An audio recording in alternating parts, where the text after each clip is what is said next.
Welcome, folks. This is the Leadership Hour with Steve Adubato and my colleague Mary Gamba. And if you've been following us on a regular basis here on AM 970 every Sunday at 2 and sometimes 2 p.m., sometimes the time gets changed because there's a big football game or a sporting event because AM 970 has the great events.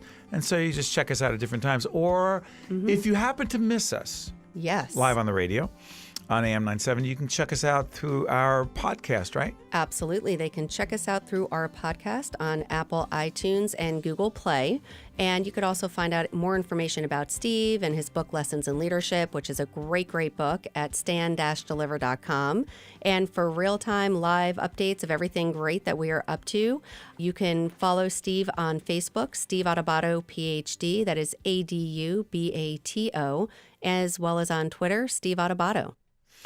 To that end, Mary mentioned, by the way, a little bit later on, we're going to be joined by our longtime colleague and friend, Gil Medina, who is the head of the Department of Commerce in the state of New Jersey a while back. He is a top executive in the real estate field. He knows his business, and he's a great leader. Gil will join us in just a little bit.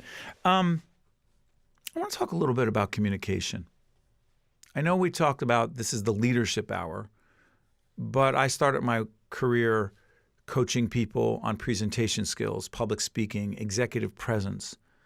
So much of my work in leadership development as a coach and doing seminars and one-on-one coaching and my books really talk about communication. I'll be more specific.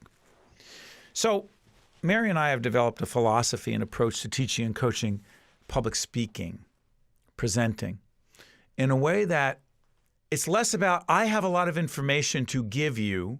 I'm going to dump this information on you. I call it a one-way street. I'm driving down the street with a bunch of information on this dump truck, and I'm going to dump it on you. And hopefully you'll get some of it.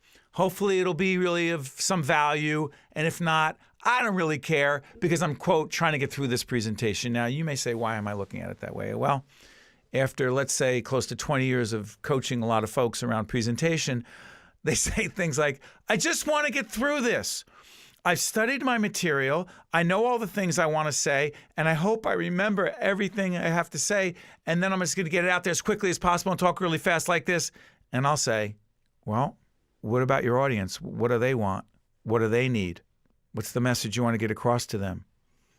And they're looking at me like, why are you asking me all these questions? I just want to get through this thing, this presentation, because I don't like doing it. And I say, well, you're the COO, you're the CEO, you're the chief finance officer, you're the vice president of this, the head of that. You want to start your own company. You want to get out there in the marketplace, but you don't like speaking to other people. I would say that's a mismatch. My view, our view of public speaking is, even though I'm on a monologue right now and ranting, it's about a two-way street. I truly believe that you have to make a connection. One of our books, Make the Connection, is about connecting with your audience, engaging, my favorite word, engaging your audience, getting them to feel a part of what you're doing. So it's less about you standing up there, I got to get through this presentation, and more about, can you pull them in? Can you tell them an anecdote, a story? Can you ask them a question that gets them thinking? Even if you answer the question, can you actually pull them out and say, excuse me, young lady in the front, Mary, is that your first name? Mary, let me ask you, what's the number one leadership challenge you face today? And someone says, well, why would I do that with Mary? Why would I ask her name? I don't even know her. And she tells me, and I know that she's a leader somewhere, and I ask her a number one leadership challenge or the number one leadership lesson she's learned. Why would I do that if I'm the one, quote unquote, making the presentation? I'm preaching to the choir because I'm talking to you, Mary, but why would I do those things? Why would anyone? Well, what's fascinating, and it's almost like you were reading my mind, I was just about to say, in the many, many segments that we've done of this show, Steve Adubato's Leadership Hour with Mary Gamba, you've never actually said to me, what is the greatest leadership lesson that you've learned? And that just hit me. And role-playing right there, I felt like you were asking me that question, so I'll answer it. And when I first started working with you 18 years ago, I was that person that stood up there with my script. I have so much to say. Or on the flip side, I had to do it for a project at school or for a previous job. I had to get up and talk about... White knuckling it? Oh, yeah. White knuckles, redneck, my, just nervous and shaky voice. And I never viewed a presentation as a conversation. I am so comfortable talking to people in a conversation. I will just pick up a conversation with a guy at Dunkin' Donuts. I will find out and know everything about a waiter when we go out to dinner. By the way, you don't mean for any purposes other than to be friendly. Well, it depends. Because you're happily married. I am happily married, Just want to but clarify it's that. definitely a lot easier to pick up that conversation if the gentleman's a little bit good looking, but that's Not appropriate or necessary for the leadership no, hour, not at but all, go ahead. but that's okay. But when I truly listened to what you were saying as my teacher and my mentor at that time, if I began viewing the presentation, whether it was in front of 2 people or 200 people, as a conversation, I was so much more comfortable. I was so much more myself doing what I know how to do, which is have a conversation. You're a good conversationalist. I am. And literally last night I went to a wake and my husband said to me, he goes, we're standing there and of course you walk along the line, you go and talk to the person who lost a loved one. And I noticed there were 2 T-shirts on either side of the coffin.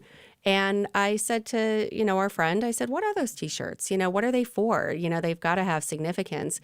And we must have talked for 5-10 minutes just about what those T-shirts meant to him and his family. And, it was actually for his father. And, we were going to bury him in one of those T-shirts. But then, we wanted to have it for a memory. And Bill's like, how can you just go in there and start a conversation at a funeral? But that's what I do. I'm good at it. But I never made that transition and connected the dots to say, if I have to do a presentation on any topic, it can still be a conversation. So thank you for that, for giving me that lesson. But explain to folks right now who are, by the way, you're listening to Mary Gamba, offering words of wisdom. Steve Adubato here. This is the Leadership Hour on AM 970 as well as on our podcast. Brian Brodeur and his team are taking care of all production responsibilities here. But I'm curious, there are people right now who are saying, Mary, that's great that you said that at the wake, and I'm sure you made a loved one who was suffering feel better. But what does that have to do with you work in a company, you work in an organization? Listen, we have a meeting and you have to make a 4-minute presentation on where we are with XYZ. Exactly. What does it have to do with that? It really transitions over. I give presentations to our board of our nonprofit, the Caucus Educational Corporation. We want a broadcasting not-for-profit. Yeah. Exactly. So there's about 20 of us in the room, and I need to talk about a youth leadership and communication program that I oversee. You've been the head of for over 10 years, right? And years ago, when you asked me to do that, and you follow down the agenda, and you know that your turn's coming up. How anxious were you getting when you were item 7? Oh, my hands were all sweaty, and I started to get red. Did you get the red neck? I did, and I just made sure to wear a scarf so nobody saw that I had the red neck going on. And then I realized, wait a second. Again, I heard your voice in my head that said, why don't I engage and ask one of our board members? Like you were there at our big event last year. That's right. They were at, we call it the Night of Eloquence. The Night of Eloquence. They were there at the Night of Eloquence. Yes. The board member, and I remember, what did you do with the board member? Well, I just asked, I said, what was it like to be there? Tell us a little bit about what you saw. It's but one hold on, thing it was for your me presentation. to say. Why were you turning it to the other person? Because even for the people that are in there who I didn't draw in, they would rather hear or witness a conversation rather than somebody droning on for 45. We did this, we did that, we did this, we did that, and then we have 500 kids. Exactly. We raised this much money. This is our curriculum. By the way, they can read that in the book, by the way. Yeah, and I know you're anti-PowerPoint. I get that. I like a few PowerPoint slides, just have a couple of visuals to support it. If the PowerPoint slides enhance the conversation, yes. I'm in favor. If they are just a bunch of stats and you're reading that I could off read of what it. you're telling me, I'm asking you why you're insulting me because I can read. Exactly. So once I made that connection between having a conversation, a two-way street, and how that can better the presentations that I'm doing, or if I'm running a meeting or in any situation, it works. And it's fascinating. Doesn't it take practice, though? Oh, yeah. Yeah. I'm still not as great as I would like to be because I don't practice it as often. I don't have as many opportunities to speak in front of groups. But when I do, I always make sure I take a deep breath and I say, this is a conversation. I used to always try to say the thing, oh, they all want me to succeed. And, oh, imagine the audience, in their underwear or whatever. Not a good idea, trust me. No, because there are some people you cannot see in your mind. Nothing good's going to happen. But yeah, so once you have That's to find. a trick, by the way. It is. It's a trick. It's actually, it's interesting. What we're talking about, engaging your audience, is not a trick. It's a philosophy. It's an approach. It's frankly grounded in something much deeper. Think about this. When you ask people the question, would you rather be in a conversation than have someone present information to you, the answer is clear. I'd rather be in a conversation. Oh, yeah. So then our clients will say, well, how do I do that? Now, you said you pulled somebody in who was on the board and happened to be at an event that we had. Okay, that's great. That's courageous. But I've also told people one of the ways to engage your audience, and by the way, take this down if you're taking notes listening to the Leadership Hour. And if you want to find out more, you go on our website because I've written extensively about the art of engaging your audience. By the way, Mary, the website is? stand-deliver.com, and you can type in any communication issue, and we have free articles and resources, tips and tools. Yeah, so to that end, I know many of the articles in a chapter in my book, I believe it's chapter 24 in Lessons in Leadership, talks about great leaders make engaging presentations. Listen to this technique, so simple. You start a presentation with an anecdote. You don't get up and say, I'm here to talk to you about leadership. There are many things about leadership that I'd like to share with you, including my top 10 tips. Okay, let me get my iPhone out. Or you could start the presentation in a more engaging way and say, the other day, we had a situation come up in the workplace, real life situation. Something went wrong. I was anchoring in one of the programs. There was some technical problem that went wrong. And Brian, actually, I've done this with Brian so many times, Brian Brodeur, who is a leader and a great artist from a production point of view as well. And I say, we were in the studio or we're out on location, something went wrong. And I remembered that my frustration was building up, and I responded in a certain way, and I raised my voice, and I started pointing the finger at other people. And yeah, they got it right. They fixed it technically. But I realized in the course of doing that, there was a lot of roadkill. I realized in the course of doing that, by the time we got it right technically, the mood had changed. The morale was different. The motivation was different. And yes, people did their job, but I added to the tension and I added to the negativity. And it was a very poor leadership trait. And I sat back and I said, how should I have dealt with that differently? And say I open with that story. By the way, unfortunately, Brian, this is all too true. It's happened. Well, we've all gotten better at the situation. Okay, but my point is, say I start with that scenario and I say, how many of you by a show of hands? You're literally doing the presentation. How many of you by a show of hands, when something's gone wrong, either in your family or the workplace, have handled it in such a way where you contributed to the problem and not to the solution, and your lack of emotional control made things worse? Put your hands up. Okay, I'm sorry, young man, could you share with us what you did or not? You don't even have to do that. To what degree are they engaged just by you telling a story, not about how great you are, but about a mistake you made that others can relate to? Is that engaging, Brian? Sure. Because? Well, you are making the connection. And that's what humans, that's what consumers, that's what coworkers and team members want. Okay, so then how is that a, quote, leadership presentation if people are saying, well, Steve Adubato's coming, or Mary Gamber, or Brian Brodeur, or whomever, the great Tony Robbins, whomever. Well, they're out there to tell you their tips and tools on leadership, so just shut up and listen, write it down, and don't get too involved. What's the difference? There's not much of it. I think that really... No. What's the difference between someone just saying, I'm going to sit here and shut up and listen to what you're saying, versus you start with a story? Right. And what's going on for people? What's going on for people when you're telling that story? Right. I didn't ask the question well. Go ahead. No, that's quite all right. And I was listening, but I was getting ready to respond to a different question.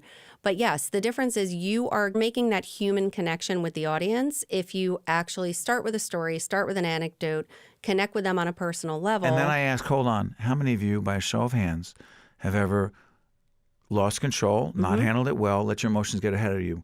What are they doing in that moment? In that moment, they are thinking, and you have just pulled them in by not telling them something. You pulled them in and made them a part of what you're doing and got them thinking.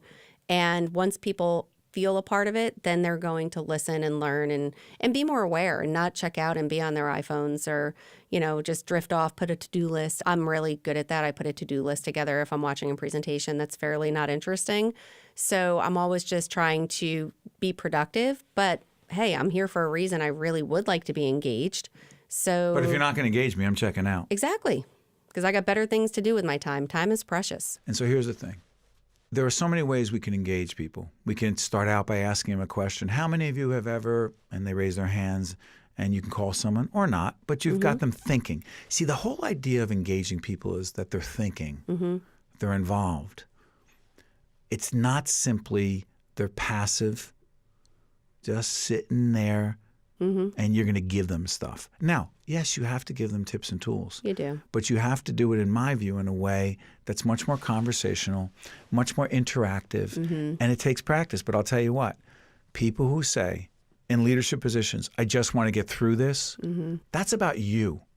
That's about your insecurities, about presenting. I understand your fear. Jerry Seinfeld once said, the two greatest fears are death and public speaking. And many people would rather be in the casket than being the one doing the eulogy. Now, it's a joke. I get it. But the fact is, you don't have to give in to that. Right. But it's funny that you say that, because I was just going to say that one of the best qualities of a comedian is they know their audience and they do things that the audience will relate to. Because once you start doing that, if you see you got a lot of moms in that audience, you're going to make some mom jokes. And, you need to connect with your audience. And the anecdote that you use for one audience may not work for another audience. Because the first rule of communication is you got to know your audience. You have to know who's in that room and what's going to connect with them. Because if you have a group filled with physician leaders, you may not want to do a more personal, soft connection. It may need to be something that's a little bit more technical. So you a group of physicians, sorry for interrupting, Steve Adubato, Mary Gamba here at the Leadership Hour with Brian Brodeur as well. So we do a lot of physician leadership training. So I remember starting a presentation by saying, okay, look, many of you have been trained in medical school. You're the top of your class. You're the head of surgery. You are an incredible brain surgeon, whatever it is, oncologist, whatever it is. Now you're the head of the department. You have to run a meeting. How many people, by show of hands, have been in a meeting where they say, oh my God, I wish I was any other place other than this meeting? Now they all raise their hands. And then you ask the question, okay, so what's one key to leading a better meeting now that you have to lead meetings? Let's talk about it. What's one thing about a meeting that you would really like and you're calling on people? Yeah. What I'm saying is get them involved. I'm sorry, Mary, because I'm on my soapbox. Why don't we do this? Because talking about great communicators, we're going to go to a quick break, and we come back. We're going to be joined by Gil Medina, who's not only on the board of the Caucus Educational Corporation, our not-for-profit production company that you and I work in every day, but he's also someone who serves in the highest levels of state government and is an entrepreneur in the world of development. We'll be right back right after this on the Leadership Hour. This is Steve Adubato. Stay with us. This is Mary Gamba. If you want more leadership tips and tools, log on to stand-deliver.com. That's stand-deliver.com. This edition of the Steve Adubato Leadership Hour has been made possible by New Jersey Resources. Steve Adubato here. We are pleased to be joined by our good friend Gil Medina, real estate executive and former New Jersey Secretary of Commerce, who has been a leader for a long time. He's been involved in a whole range of business organizations. Gil has been leading, managing, taking care of business for a while. How you doing, my friend? Good, Steve. How are you? I'm doing great. By the way, let me also disclose that Gil Medina is, in fact, one of the most revered Board of Trustee members of our company, our not-for-profit company, the Caucus Educational Corporation, and has helped lead us through some, let's say, challenging times in the world of public broadcasting. Gil? Absolutely. It has been a real pleasure. It's a great organization, and it does a tremendous amount to bring out issues of great significance to the folks, not just in New Jersey, but in the entire region. And by the way, to that end, Mary, let folks know on the second half hour of the Leadership Hour what they can catch, produced by the Caucus Educational Corporation. Absolutely. It's State of Affairs with Steve Adubato, talking about key policy and other issues going on in the state and the region. With leaders mostly in the world of government. Gil, let me ask you this in the time we have. Where would you say your leadership approach and philosophy has come from? Where was it grounded in your life? I would say that it was with great intellectuals and leaders like Helen Keller. As you recall, Steve, Helen was blind from childhood. A reporter asked her at one point in her life, Ms. Keller, can you imagine anything worse than losing your eyesight? And she answered, yes, losing your vision. So I've always realized that in its essence, leadership is about creating and articulating a clear and compelling vision that others can act upon.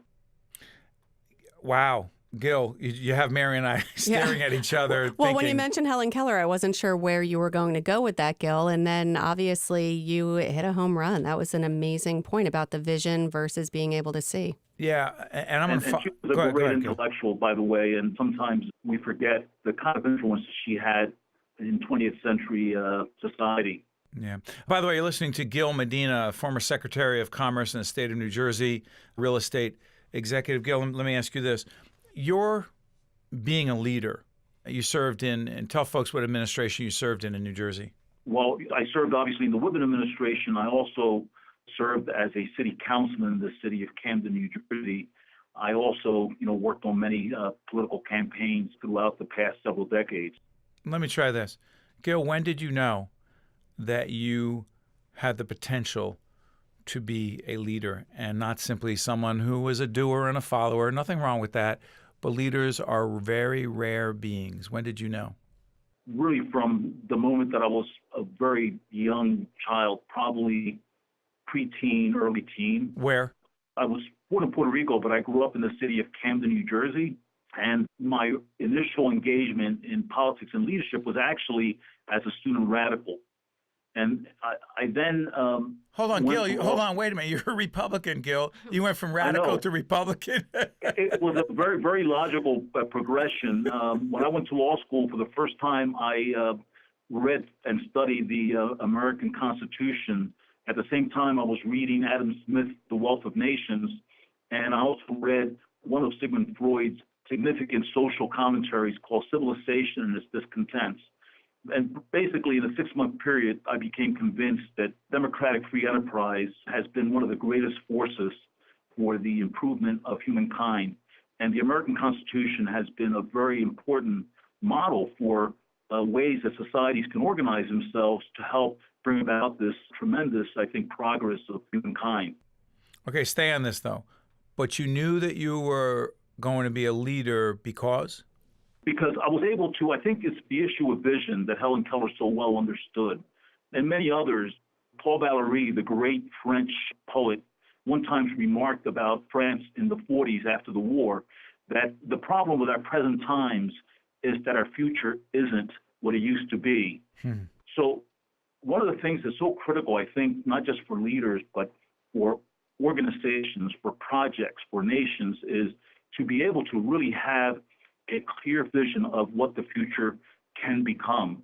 And then what happens is that now leaders and followers, and by the way, leaders often are followers as well, can really now work towards the execution and the realization of this vision.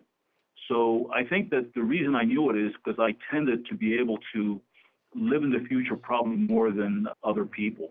Gil, let me try this. How would you describe Steve Adubato here with Mary Gamba? This is the Leadership Hour. The operative word is leadership. We're on AM 970, The Answer, every Sunday at 2 p.m. And also, Mary, people can check out our podcast.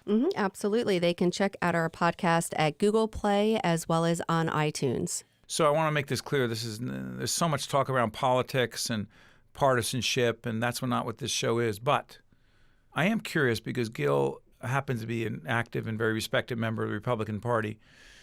I'm fascinated by your view of President Trump's leadership style, Gil Medina. To me, I think that our country has really become polarized, and President Trump has been at the center of that process. On the one hand, we have this new right that has arisen that President Trump is leading. On the other hand, we have this extreme left that's arising with people proclaiming the virtues of socialism and, frankly, even communism. And I think the biggest challenge that we're facing today is that the great middle has not been able to reestablish itself. And it's interesting. I'm reading the 5-volume history of World War II written by Sir Winston Churchill, one of my idols. Talk about a great leader. Talk about a great leader. Talk about great leaders, exactly.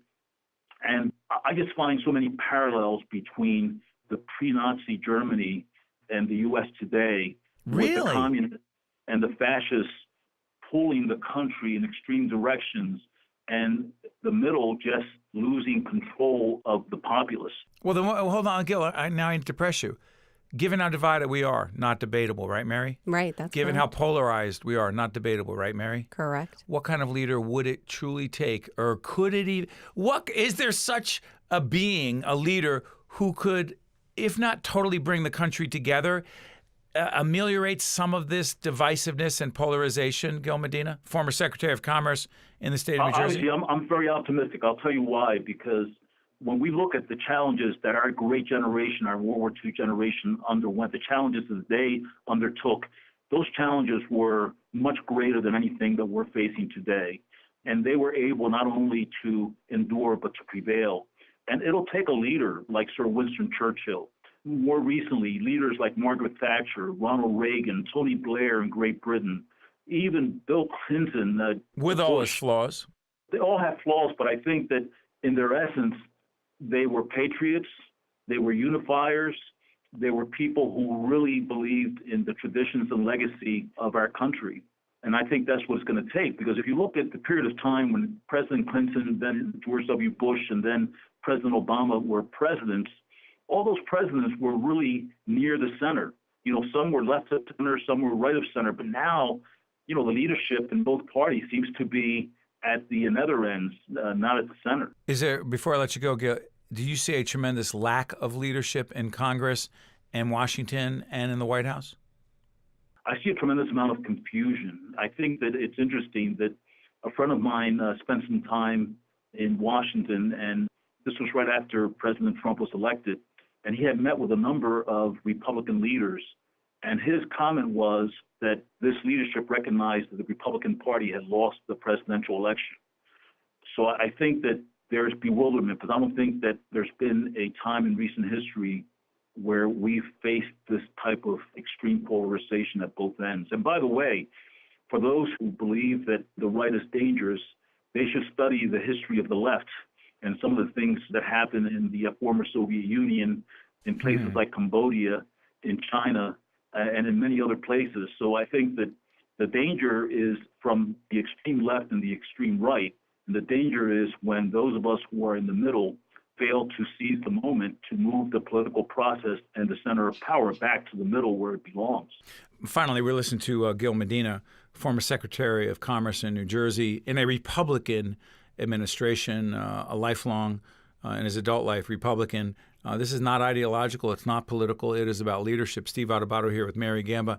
Mary, the biggest thing I'm taking away from Gil is that being a great leader may not always coincide with being the kind of leader who just says what he or she wants to say in the moment, if in fact that's tremendously divisive, even though people say, I like a leader who just says it the way they see it, calls it the way it is, and let the chips fall where they may.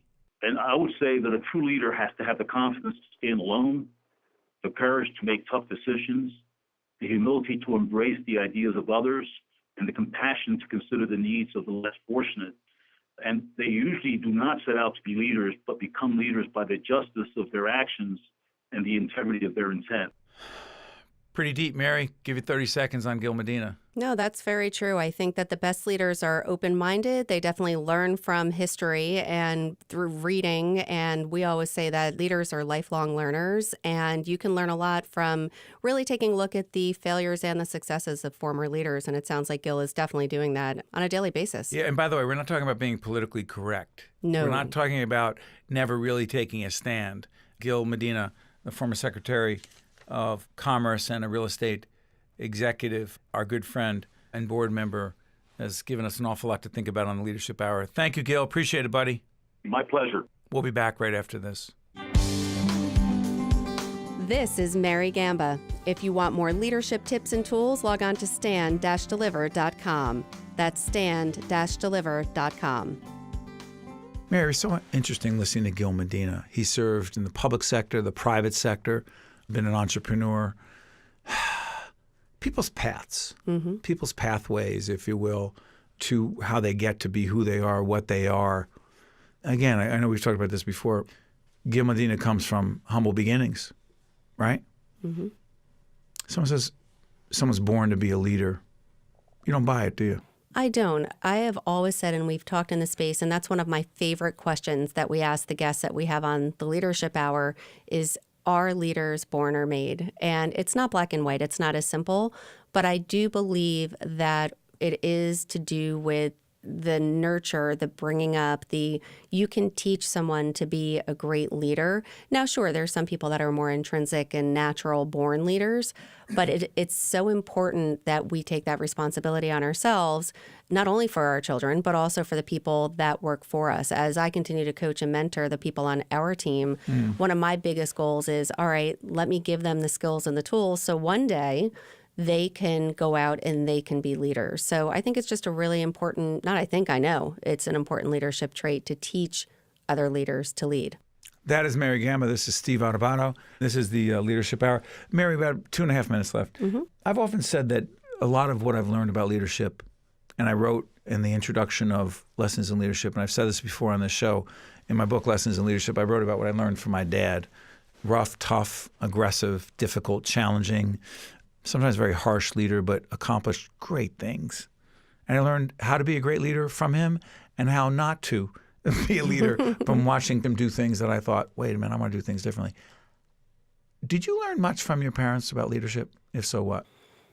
Oh, goodness, I wish we had more time. In short, absolutely. My mom and dad were always the type that worked hard. If there's anything in life that you want, you need to work hard for it. They did not just hand us everything and say, here it is. They taught us how to appreciate the importance of hard work and just really being confident in who you are and what you believe in. But they didn't call that leadership. No, it was never, ever. You and your sister, right? Yeah, just the two of us. And both of us, and again, it's not by accident. We have our stuff together. We know how to put lists together and how to prioritize. Very organized. Very organized. A piece of leadership, that is. It is a huge piece, and time management is a huge piece, because if you don't have that, then you're scrambling every day just trying to keep your head above water. So for me, I would say the biggest leadership, and there were so many, but the biggest leadership trait that I took away was that ability to stay organized, stay true to who you are, and everything else will fall into place. And just lastly, that human connection and caring about others and really being aware of others. And it's just not all about you. It's what can I do to make the world a better place. Real quick, 30 seconds left. Sorry for interrupting. They also teach you how to get past difficult situations or arguments so that you don't stay. Never go to bed angry. That was a huge thing in our house. Yeah, my we family, never, my parents, everybody went to bed angry. Never go to bed angry. Apologize quickly. Move on. Yeah, so that's. They taught you that? They did. Yeah, absolutely. I wish I had your parents. Oh, yeah. They really did. They would adopt you. Yeah. They really did that? Yeah, they did that, and it helped because it takes too much energy. I have no energy for drama. And at really work, don't. and I don't. Just get over it. It happened. Move on. And it's just a healthier way to live. Brian, how long before you think Mary just takes over the leadership hour? I thought she already took over. Yeah. Thank you, Mary, for your wisdom. Thank you, Brian, for your expertise. Thank you again to your team on the production side. Brian, this is Steve Adubato. This has been the Leadership Hour. Stay tuned. Right after this, it's going to be State of Affairs that I will be hosting an important public policy program, particularly with so many important leadership issues and challenges and questions that are not just our region, but our nation continue to face. Steve Adubato, catch you next time. This is Mary Gamba. Stay tuned. We'll be right back with State of Affairs with Steve Adubato, where we look at the most pressing issues facing the state of New Jersey. This edition of the Steve Adubato Leadership Hour has been made possible by New Jersey Resources.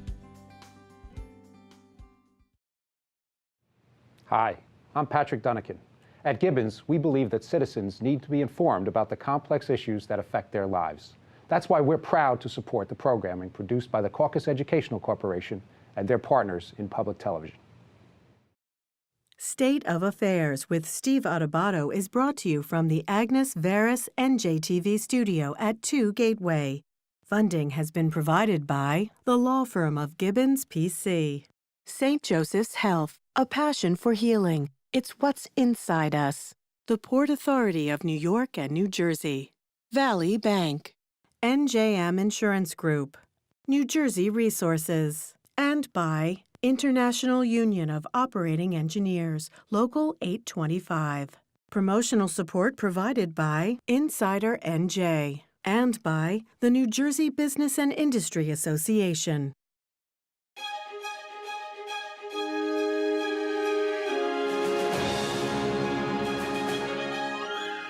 Welcome to State Affairs. I'm Steve Adubato. We're coming to you from the Agnes Veris NJTV studio in Newark, New Jersey. We are honored to have the Honorable Attorney General in the great state of New Jersey, Gurbir Grewal. Good to see you, Attorney General. Good to be here. Thanks for having me, Steve. Did you always, when you were growing up as a kid, by the way, where was that? Jersey City. I was born in Jersey City in Hudson, grew up in Bergen and Essex. Did you say to yourself, I want to be the Attorney General? No, I think I wanted to be a tennis player or an athlete. Is that right? Yeah, I played high school tennis competitively, and I always thought I'd be an athlete, but somehow stumbled into law school. You have a background in law enforcement. You are the first Sikh American to be Attorney General of the state, which means what to you and the rest of us? Well, I mean, it's an extraordinary responsibility. It's a great responsibility to be the Attorney General in the first place, to be the Chief Law Enforcement Officer, but I think it's an added responsibility to be the first in anything. To be the first Sikh in this position, I think my mistakes are magnified because they reflect not just on me, but broadly speaking on the Sikh community. And then my successes are magnified. If I do this well, I think it benefits the entire Sikh community, which is a new immigrant community relatively in the United States. And so if I can do it well, I can encourage others too. You know, it's interesting. There's a whole bunch of issues I want to talk about. The opioid crisis, dealing with gun control issues, environmental protection, immigration, et cetera. But I want to get this one out of the way. Okay. You've been asked a million times. You know where I'm going, right? I'm not sure. Yeah, the radio thing. Ah, So there's two characters on 101.5. yep. I don't even know their names, and it doesn't matter. So they think they're being funny, and they make reference to you, and they don't even call you by your name, but they say the guy with, quote, the turban and Right. whatever else. And then they sang Turban Man. I didn't even know that part. Yeah. That speaks for itself Yeah. in terms of who they are and how they see their role as folks in the media, and everything's supposed to be funny. I still don't get the joke. You handled it with class and dignity and just forgave them very quickly once they apologized because?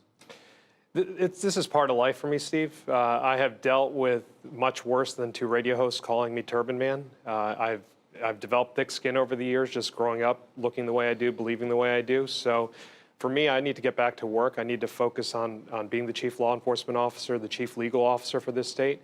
But I'll tell you, what bothered me about those two hosts was not how it affected me. What bothered me is that they said that as long as I wore my turban, it wasn't worth remembering my name.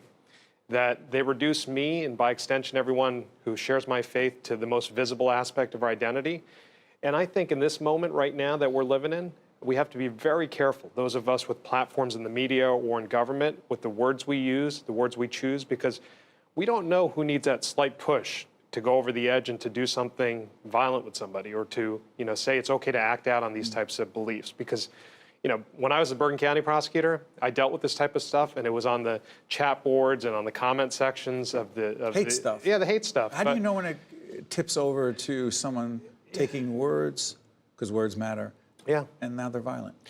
Well, I mean, I think we all just need to be more responsible, because we're seeing it across the country, right? I never thought in my lifetime I'd see people, white supremacists, protesting at a college campus, yelling, "Jews will not replace us," and carrying torches, and then running over a protester and killing her. So I think in this moment, we just need to be responsible. You don't know when it could push that person over the edge, when it could lead to conduct. And so that was my concern with that radio I want to push a little situation. harder on this. I'm sorry for Yeah. interrupting. I promise I'll do the opioid stuff. That's fine. I'm here. Yes, you're the chief law enforcement officer in this state, but to what degree do you worry about, think about, and are concerned about the tone and the tenor of what is being said literally at the highest office, singular, in our country out of the White House? And what does that have to do with the conversation we're having right now? I think it starts from the top, right? I think responsibility has to start from the top, that if we've got to set the tone as people with platforms. And I think when the highest office in our land, the person occupying that seat is pitting communities against each other, stripping people of their humanity, likening them to cockroaches and dehumanizing them to such an extent, it gives other people license to say, maybe it's okay, because I see it happening at the top levels of our If government. the president says, I'm a nationalist, that means what to you? He says, I'm just being a patriot. You interpret it how? I interpret it as legitimizing these folks, who view nationalism as the equivalent of white supremacy and these beliefs that are just bigoted and just antithetical to everything we stand for as Americans. Okay. So the governor appoints you. He gives you this portfolio, this mandate to deal with a whole range of issues. Ready to go through some? Yeah, let's do it. The opioid crisis. What is the role of the Attorney General's office dealing with a health issue like this? Yeah, I mean, it is a public health issue, but unfortunately, law enforcement is at the front lines of dealing with this crisis. I started off as a federal prosecutor at the U.S. Attorney's Office right down the street here, and I never dealt with the drug crisis from this perspective. We put away large-scale heroin dealers and organized conspiracies to import large-scale quantities of drugs. When I became the Bergen County prosecutor, they gave me a phone, and I would get every overdose in the county. I would get every Narcan save in the county, every fatal overdose in the county. And so it became very real for me that this was a law enforcement issue, because it's our cops running to homes to try to catch somebody before they overdosed fatally, to revive them with Narcan, with naloxone.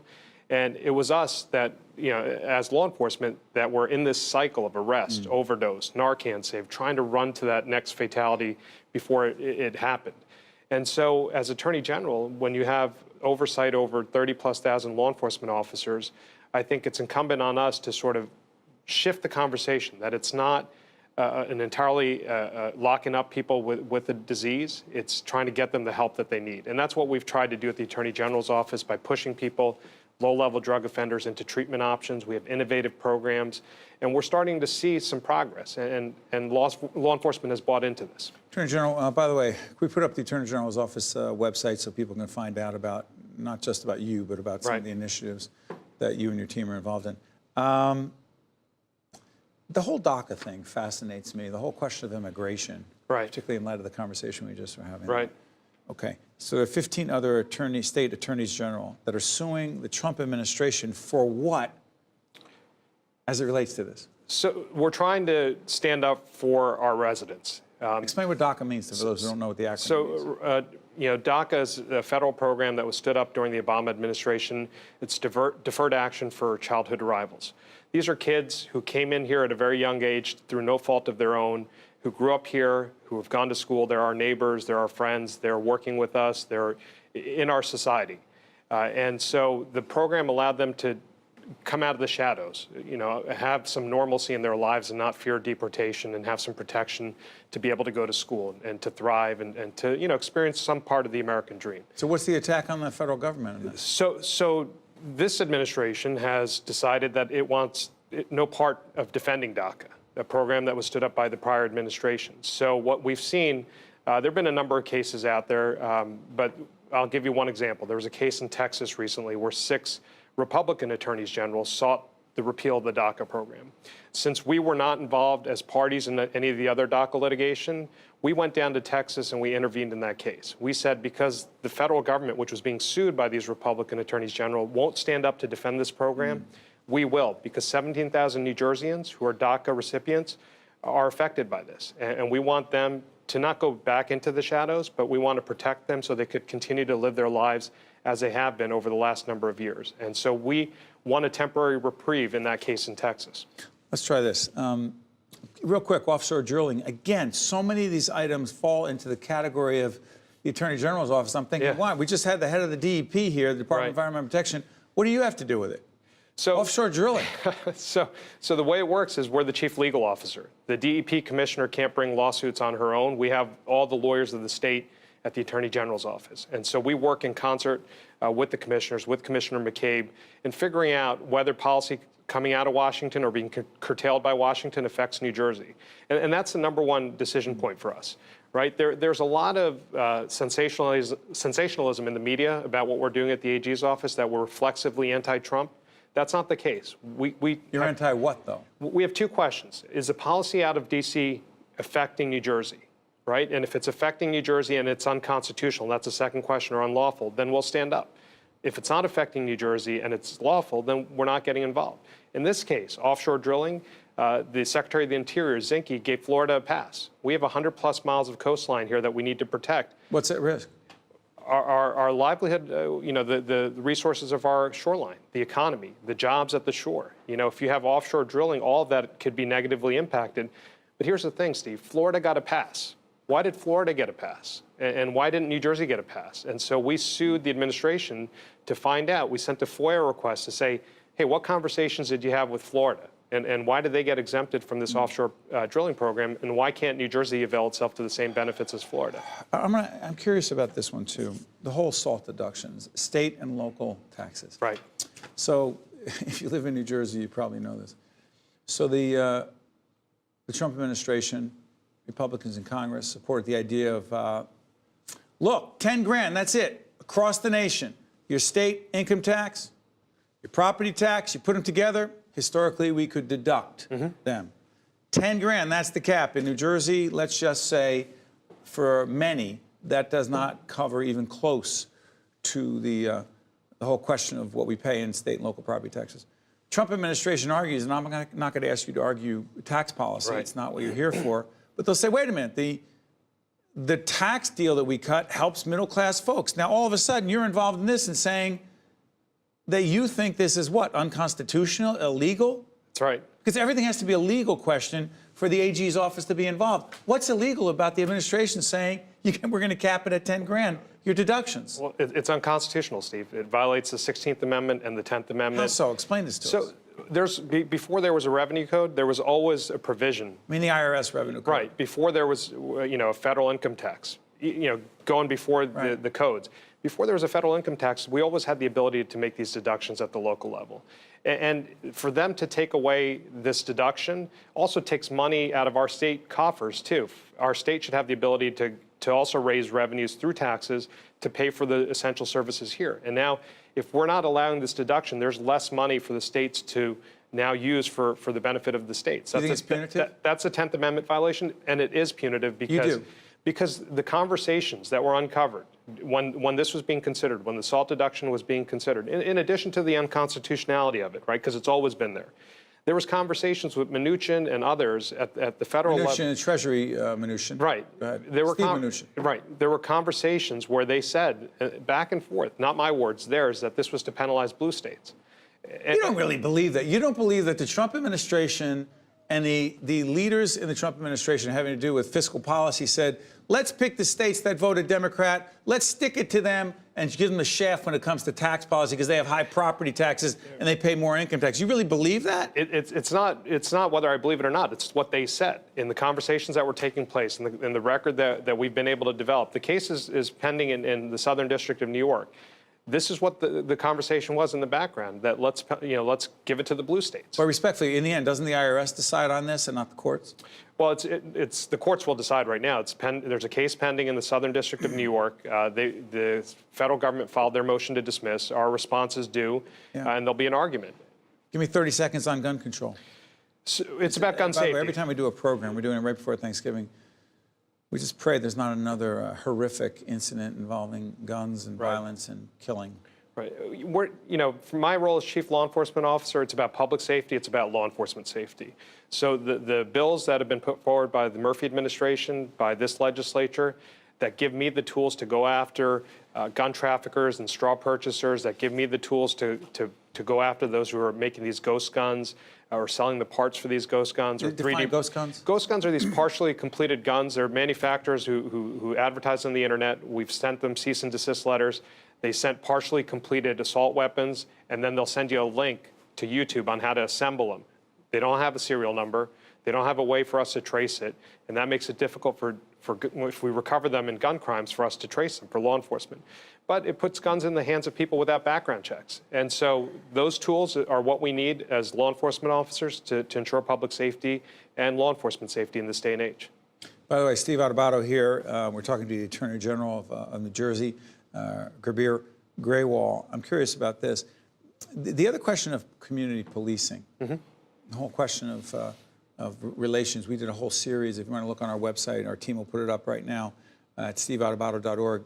Check out a series of programs we did on police-minority relations. What is the role of the Attorney General's office in trying to improve relationships between police and the minority community? That's something that's very close to me. It's something that I think I could facilitate as Attorney General. And let me just say this. I would like to spend my time on fighting violent crime, fighting the opioid crisis, which we talked about, and improving police-community relations. I'm distracted by stuff coming out of Washington, and I need to stand up for New Jersey in those cases. In police-community relations, there are divides between law enforcement and community all across the state and all across this country.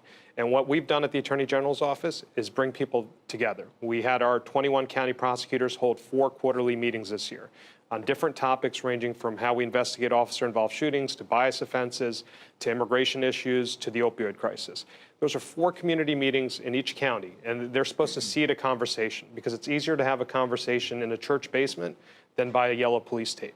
And if we could have that understanding and get to know each other in a peaceful setting, when there is an unfortunate situation, I'm hopeful that there's trust between law enforcement and community, so law enforcement can do their jobs and community could have confidence in law enforcement. Got about a minute left. Real quick, legalizing marijuana going to happen in the state? That's down the street from me. That's the legislature. That's not your area? That's the legislature and the governor. If that's where they go, we'll be prepared to enforce the laws as they write them. One more quick one. Our team has been involved with one of the entities in your office, the Office of the Insurance Fraud, trying to make people aware of insurance fraud. Still a high priority? High priority. What is it?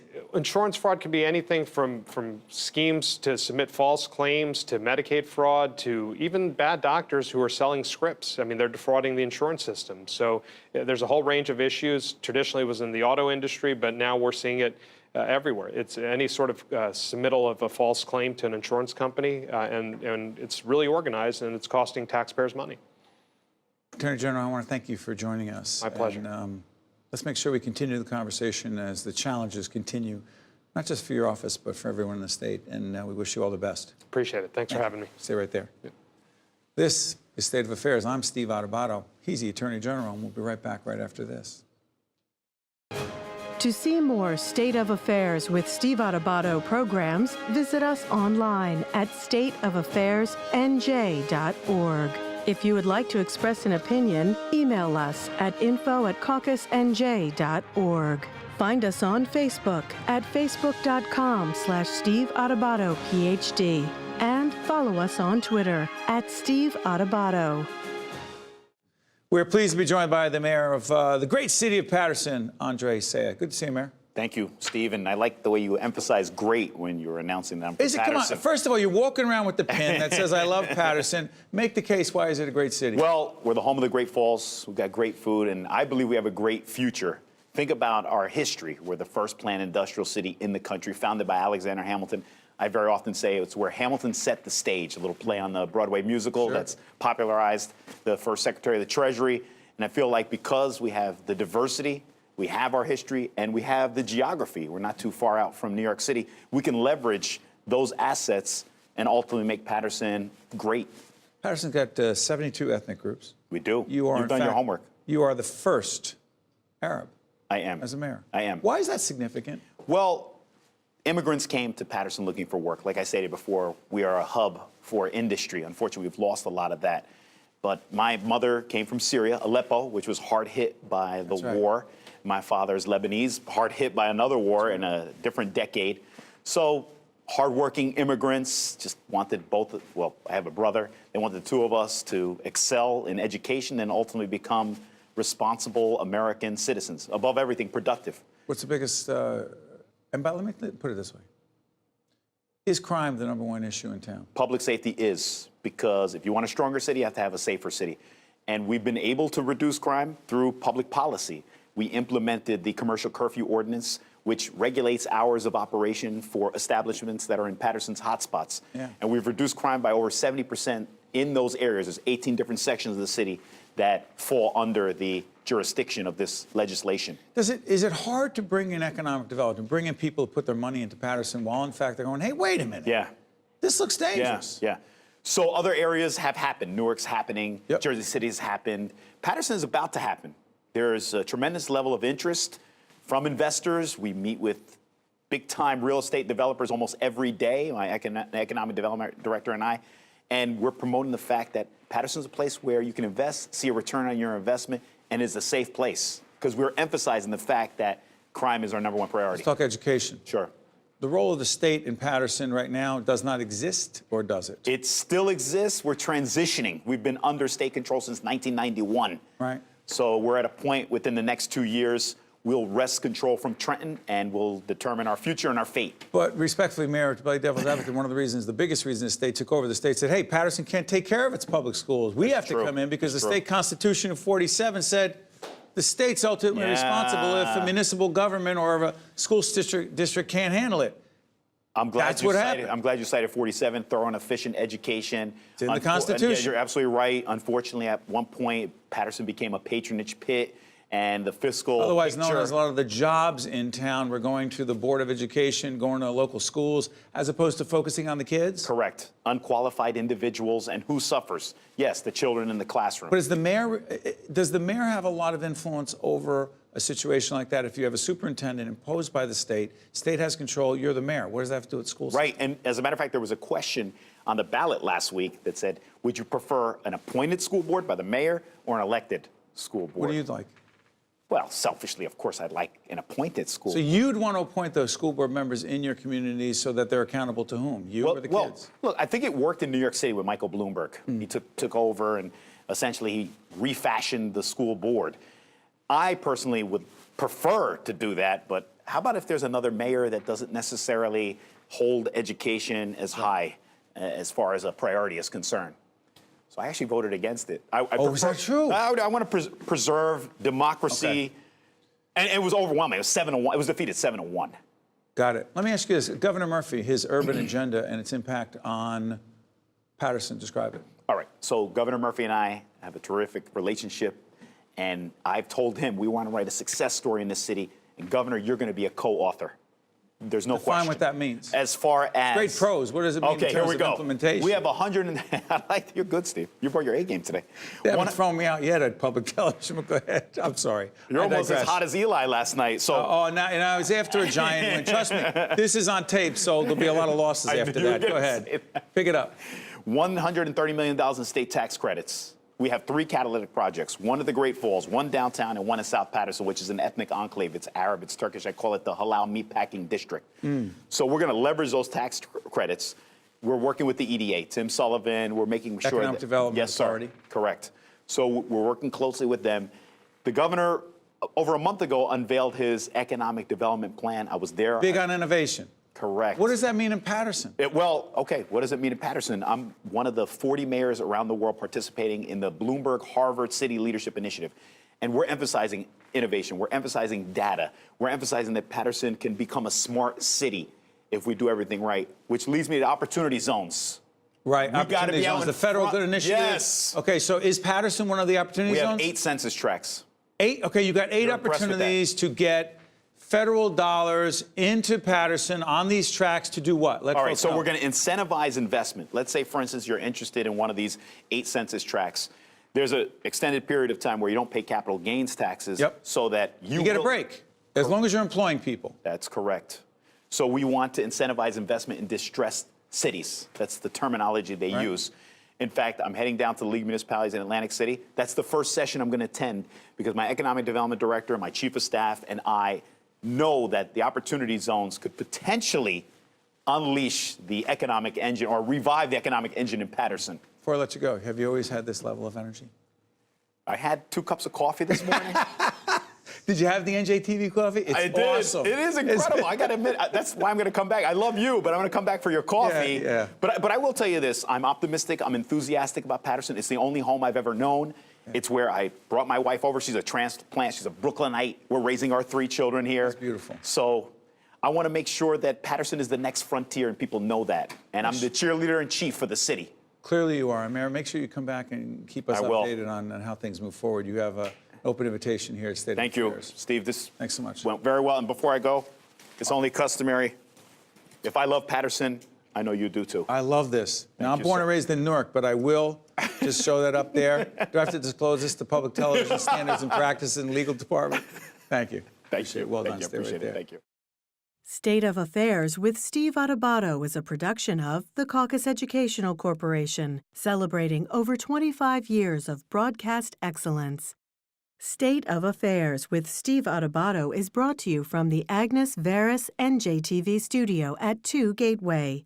Funding has been provided by the law firm of Gibbons, P.C., St. Joseph's Health, the Port Authority of New York and New Jersey, Valley Bank, NJM Insurance Group, New Jersey Resources, International Union of Operating Engineers, Local 825. And by these public-spirited organizations, individuals, and associations committed to informing New Jersey citizens about the important issues facing the Garden State. And by Employers Association of New Jersey. NJM Insurance Company has been serving New Jersey policyholders for more than 100 years. But just who are NJM's policyholders? They're the men and women who teach our children, the public sector employees who maintain our infrastructure, the workers who craft our manufactured goods, and New Jersey's next generation of leaders. the people who make our state a great place to call home. NJM, we've got New Jersey covered.